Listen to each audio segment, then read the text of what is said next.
Mr. Chairman and members of the Commission. Before September 11, 2001, the aviation security system had been enjoying a period of relative peace. No U.S.-flagged aircraft had been bombed or hijacked in over a decade. Domestic hijacking in particular seemed like a thing of the past, something that could only happen to foreign airlines that were less well protected. The public's own threat assessment before September 11 was sanguine about commercial aviation safety and security. In a Fox News opinion dynamic survey conducted at the end of the 1990s, 78% cited poor maintenance as a greater threat to airline safety than terrorism. Demand for air service was strong and was beginning to exceed the capacity of the system.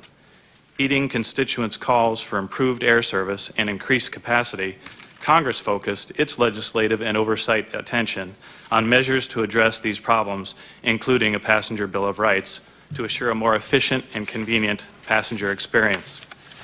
The leadership of the Federal Aviation Administration, FAA, also focused on safety, customer service, capacity, and economic issues. The agency's security agenda was focused on efforts to implement a 3-year-old congressional mandate to deploy explosives detection equipment at all major airports and complete a nearly 5-year-old rulemaking effort to improve checkpoint screening. This staff statement will not address certain security performance issues leading up to 9/11 at the airports from which the hijackers' planes departed. Such work is still ongoing. It should be noted that the airports themselves did not have operational or enforcement jurisdiction over checkpoint screening operations.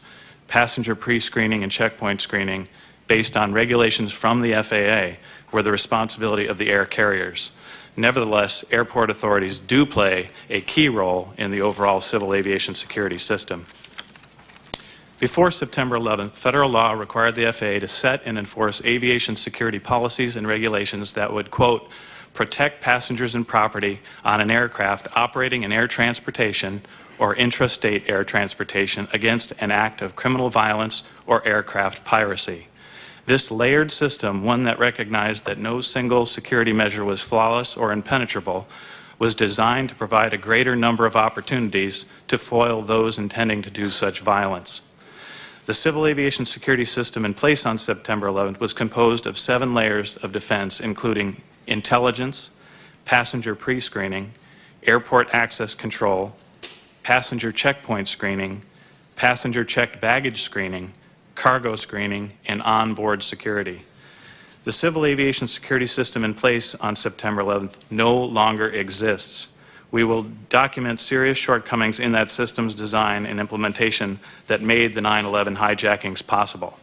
We want to make clear that our findings of specific vulnerabilities and shortcomings do not necessarily apply to the current system.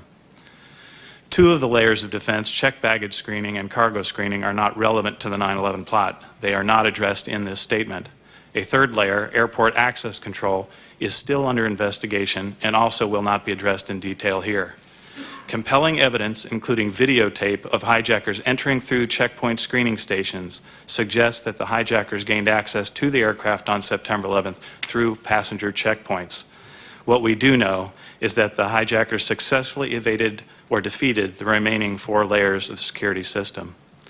We approached the question of how the aviation security system failed on September 11th by starting from the perspective of the enemy, asking, what did Al-Qaeda have to do to complete its mission?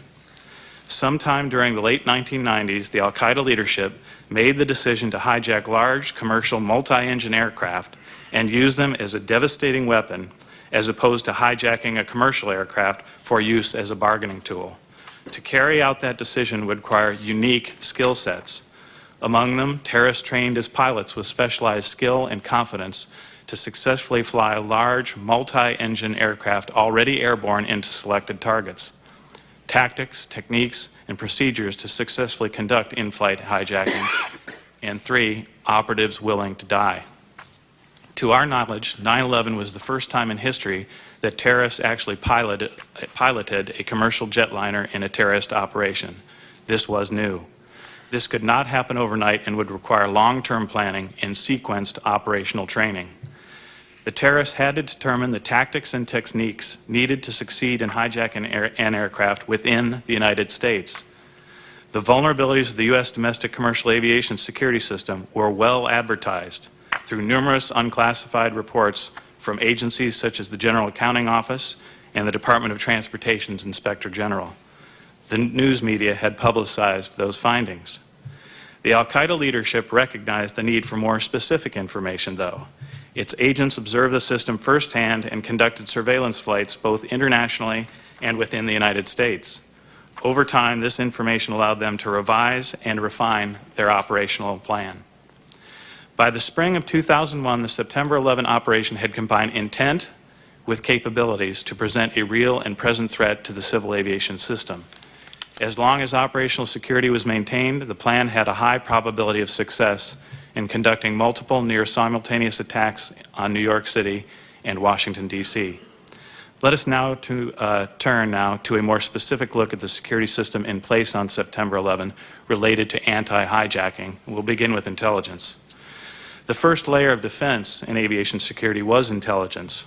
While the FAA was not a member of the U.S. Intelligence Committee per se, the agency maintained a Civil Aviation Intelligence Division that operated 24 hours per day. The Intelligence Watch was the collection point for a flow of threat-related information from federal agencies, particularly the FBI, CIA, and State Department. FAA intelligence personnel were assigned as liaisons to work within these three agencies to facilitate the flow of aviation-related information to the FAA and to promote interdepartmental cooperation. The FAA did not assign liaisons to either the National Security Agency or the Defense Intelligence Agency, but maintained intelligence requirements with those agencies. Intelligence data received by the FAA went into preparing intelligence case files. These files tracked and assessed the significance of aviation security incidents, threats, and emerging issues. The FAA's analysis of this data informed its security policies, including the issuance of FAA information circulars, security directives, and emergency amendments to the industry. Such security directives and emergency amendments are how the FAA ordered air carriers and/or airports to undertake certain extraordinary security measures that were needed immediately above the established baseline. While the staff has not completed its review and analysis as to what the FAA knew about the threat posed by al-Qaeda to civil aviation, including the potential use of aircraft as weapons, we can say the following. First, no documentary evidence reviewed by the Commission or testimony we have received to this point has revealed that any level of the FAA possessed any credible and specific intelligence indicating that Osama bin Laden, Al-Qaeda affiliates, or any other group were actually plotting to hijack commercial planes in the United States and use them as weapons of mass destruction. Second, the threat posed by Osama bin Laden, Al-Qaeda, and Al-Qaeda affiliates, including their interest in civil aviation, was well known to key civil aviation security officials. The potential threat of Middle Eastern terrorist groups to civil aviation security was acknowledged in many different official FAA documents. The FAA possessed information claiming that associates with Osama bin Laden in the 1990s were interested in hijackings and the use of an aircraft as a weapon. Third, the potential for terrorist suicide hijacking in the United States was officially considered by the FAA's Office of Civil Aviation Security, dating back to at least March 1998. However, in a presentation the agency made to air carriers and airports in 2000 and early 2001, the FAA discounted that threat because, quote, fortunately, we have no indication that any group is currently thinking in that direction. It wasn't until well after the 9/11 attacks that the FAA learned of the Phoenix EC. This was an internal FBI memo written in July of 2001 by an FBI agent in the Phoenix field office, suggesting steps that should be taken by the Bureau to look more closely at civil aviation education schools around the country and the use of such programs by individuals who may be affiliated with terrorist organizations. Fourth, the FAA was aware prior to September 11, 2001, of the arrest of Zacharias Moussaoui in Minnesota, a man arrested by the INS in August of 2001 following reports of suspicious behavior in flight school and the determination that he had overstayed his visa waiver period. Several key issues remain regarding what the FAA knew about Moussaoui, when they knew it, and how they responded to the information supplied by the FBI, which we are continuing to pursue. Fifth, the FAA did react to the heightened security threat identified by the intelligence community during the summer of 2001 including issuing alerts to air carriers about the potential for terrorist acts against civil aviation. In July 2001, the FAA alerted the aviation community to reports of possible near-term terrorist operation, particularly in the Arabian Peninsula and/or Israel. The FAA informed the airports and air carriers that it had no credible evidence of specific plans to attack U.S. civil aviation.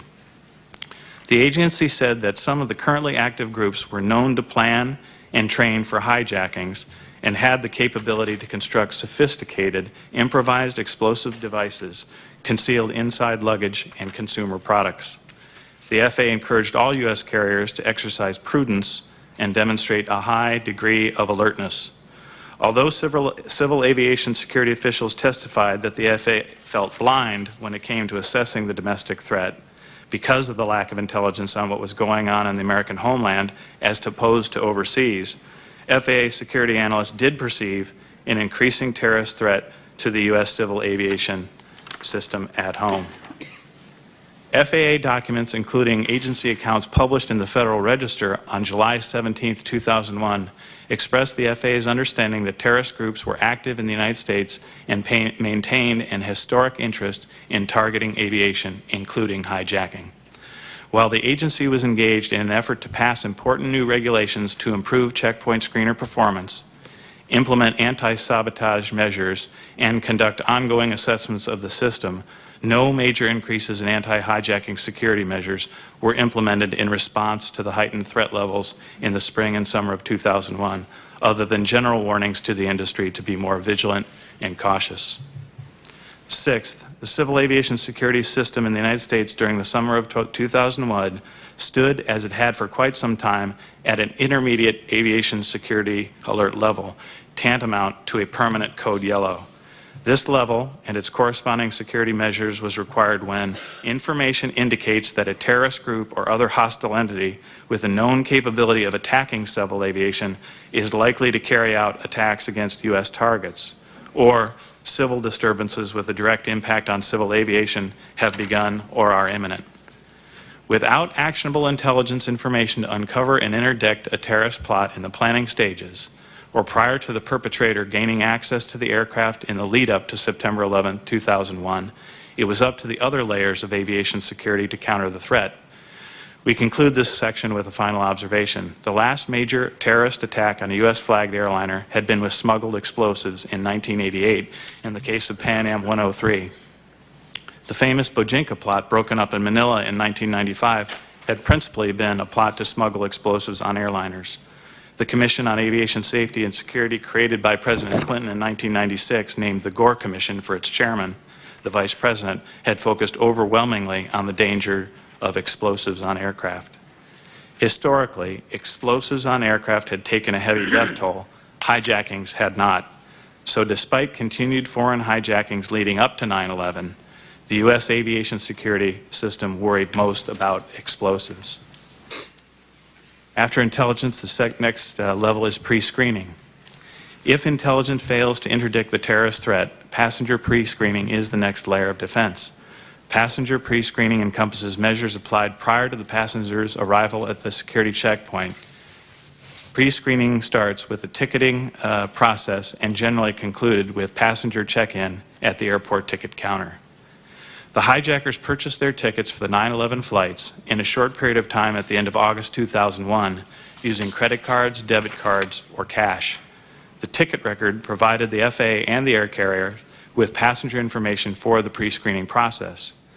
The first major pre-screening element in place on 9/11 was the FAA listing of individuals known to pose a threat to commercial aviation. Based on information provided by the intelligence community, the FAA required air carriers to prohibit listed individuals from boarding aircraft or in designated cases to assure that the passenger received enhanced screening before boarding. None of the names of the 9/11 hijackers were identified by the FAA to the airlines in order to bar them from flying or subject them to extra security measures. In fact, the number of individuals subject to such security instructions issued by the FAA was less than 20 people, compared to the tens of thousands of names identified in the State Department's tip-off watch list, which the Commission discussed yesterday. The second component of pre-screening was a program to identify those passengers on each flight who may pose a threat to aviation. In 1998, the FAA required air carriers to implement an FAA-approved computer-assisted passenger pre-screening program, known as CAPS, designed to identify the pool of passengers most likely in need of additional security scrutiny. The program employed customized FAA-approved criteria derived from a limited set of information about each ticketed passenger in order to identify selectees. FAA rules require that the air carrier only screen each selectee's checked baggage for explosives using various approved methods. However, under the system in place on 9/11, selectees, those who were regarded as a risk to the aircraft, were not required to undergo any additional screening of their person or carry-on baggage at the checkpoint. The consequences of selection reflected FAA's view that non-suicide bombing was the most substantial risk to domestic aircraft. Since the system in place on 9/11 confined the consequences of selection to the screening of checked bags for explosives, the application of CAPS did not provide any defense against the weapons and tactics employed by the 9/11 hijackers. On American Airlines Flight 11, CAPS chose 3 of the 5 hijackers as selectees. Since Waleed al-Shari checked no bags, his selection had no consequences. Wael al-Shari and Satam al-Sakami had their checked bags scanned for explosives before they were loaded onto the plane. None of the Flight 175 hijackers were selected by CAPS. All 5 of the American Airlines Flight 77 hijackers were selected for security scrutiny. Hani Hanjour, Khalid al-Midhar, and Majed Moked were chosen via the CAPS criteria, while Nawaf al-Hazmi and Salem al-Hazmi were made selectees because they provided inadequate identification information. Their bags were held until it was confirmed that they had boarded the aircraft. Thus, for hijacker selectees Hani Hanjour, Nawaf al-Hazmi, and Khalid al-Midhar, who checked no bags on September 11th, there were no consequences for their selection by the CAPS system. For Salem al-Hazmi, who checked 2 bags, and Majed Moked, who checked 1 bag, the sole consequence was that their baggage was held until after their boarding on Flight 77 was confirmed. Ahmed al-Haznawi was the sole CAPS selectee among the Flight 93 hijacker. He checked his bag, was screened for explosives, and then loaded the plane. I'd now like to turn it over to my colleague, Bill Johnstone.